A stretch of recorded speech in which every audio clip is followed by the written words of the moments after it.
Vamos falar de clima agora? Olha, aqui em Jacareí, interior de São Paulo, onde fica a sede da Novo Tempo, todo mundo já tirou os casacos e cobertas mais pesadas do guarda-roupa, viu? Porque a temperatura despencou por aqui. E aí na sua cidade, como é que tá? Uma nova frente fria avança pelo Brasil e pode provocar chuvas intensas, rajadas de vento e frio em diversas regiões do país. Os alertas meteorológicos envolvem 7 estados: Rio Grande do Sul, Santa Catarina, Paraná, Mato Grosso do Sul, Minas Gerais e Rio de Janeiro. Em algumas áreas, existe chance de temporais e até queda de granizo. Em alguns pontos da região sul, pode haver geada nas primeiras horas da manhã também. A massa de ar frio ainda deve subir para a região centro-oeste nos próximos dias, ok?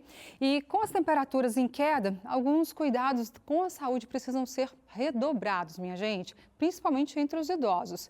E sobre esses cuidados, eu converso agora com a médica geriatra Priscila Guerra. Doutora, seja muito bem-vinda ao Revista Novo Tempo. Com a chegada do frio, quais são os principais cuidados que os idosos precisam ter para atravessar essa época do ano com mais saúde e segurança? Boa noite. Boa noite, agradeço o convite. Bom, na verdade, no inverno, né, a gente precisa de uma atenção especial com os idosos, porque o frio realmente impacta diretamente o organismo, a imunidade e até a mobilidade. Alguns cuidados são fundamentais nessa época do ano, como manter a vacinação em dia, especialmente contra gripe, pneumonia e Covid. Evitar, por exemplo, mudanças bruscas de temperatura, né, se agasalhar adequadamente, principalmente extremidades como os pés e as mãos, manter uma boa hidratação, continuar fazendo atividade física, obviamente, dentro das possibilidades, e manter uma alimentação equilibrada. Outro ponto também muito importante é a gente observar a ventilação dos ambientes, porque muitas famílias fecham totalmente as casas no inverno, né, o que facilita a circulação do vírus respiratório. E aí, então, é importante manter os ambientes arejados sempre que possível. E além disso, né, no inverno a gente costuma ter menos disposição para sair de casa. Isso pode aumentar o sedentarismo, o isolamento social e até trazer complicações maiores. Então é sempre importante a gente pensar em tudo aí relacionado ao inverno. Por que as baixas temperaturas costumam afetar mais a população da terceira idade do que outras faixas etárias, doutora? Porque com o envelhecimento, né, o corpo vai mudando um pouquinho a fisiologia, né, a forma, né, da distribuição de gordura, de músculo, e com isso ele perde um pouco a capacidade de regular a própria temperatura. Ou seja, o idoso sente menos sede e com isso produz um pouco menos de calor corporal e muitas vezes tem menos percepção do frio, né? Além disso, há uma redução dessa massa muscular e alterações na circulação, o que dificulta, de fato, manter o corpo aquecido.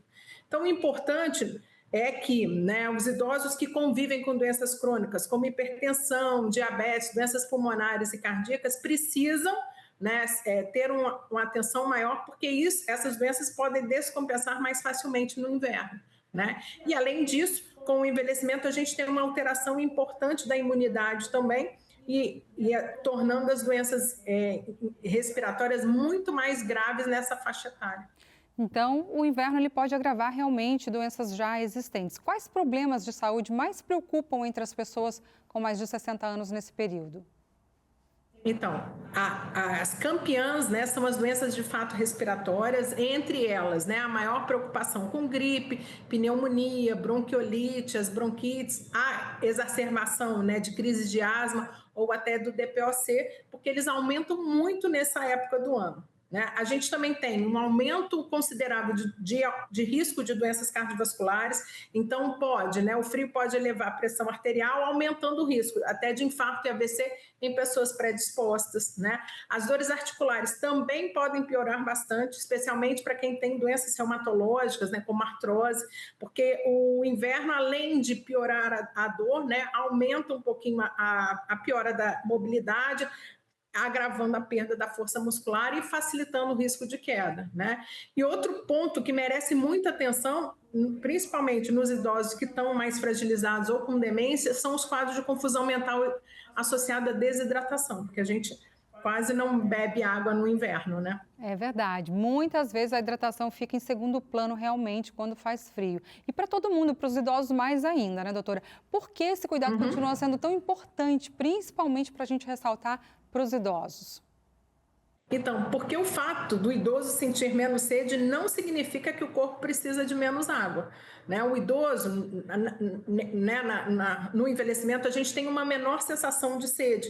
E no frio isso piora ainda mais, porque a gente não tem aquele calor, enfim, aquela necessidade de refrescar o corpo.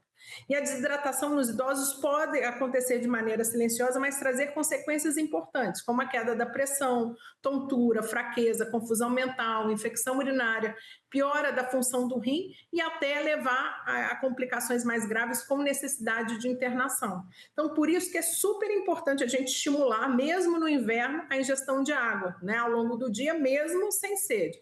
Então, estratégias como água saborizada, chás, né, sopa, fruta, já ajudam bastante e sempre pequenas quantidades distribuídas ao longo do dia costumam funcionar melhor nessa faixa etária. Não esperar ter sede para beber água, beber mesmo sem vontade. Agora, além de se agasalhar Exatamente. bem, doutora, que hábitos podem ajudar os idosos a fortalecer a imunidade e manter uma boa qualidade de vida durante os meses mais frios? Então, o principal é manter uma rotina saudável mesmo no inverno, né? Uma alimentação colorida, rica em proteínas, frutas, vegetais, já ajuda muito na imunidade, né? Outra questão é a prática regular de atividade física, porque ela preserva a força muscular, melhora o equilíbrio, a circulação e facilita a saúde respiratória, mesmo que os exercícios já sejam, né, dentro do ambiente de casa, isso já traz um benefício importante. Outra coisa é dormir bem, é fundamental, porque o sono inadequado impacta diretamente na imunidade e até nos problemas cognitivos. E outro cuidado importante, né, principalmente nessa época de inverno, é o isolamento, que aumenta a chance da gente ter distúrbios como ansiedade, até declínios cognitivos. Então, mesmo no inverno, é importante a gente manter o convívio social, né?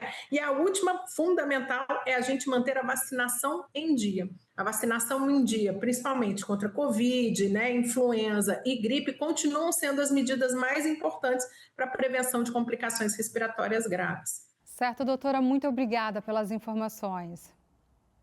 Obrigada a vocês. Tchau, tchau.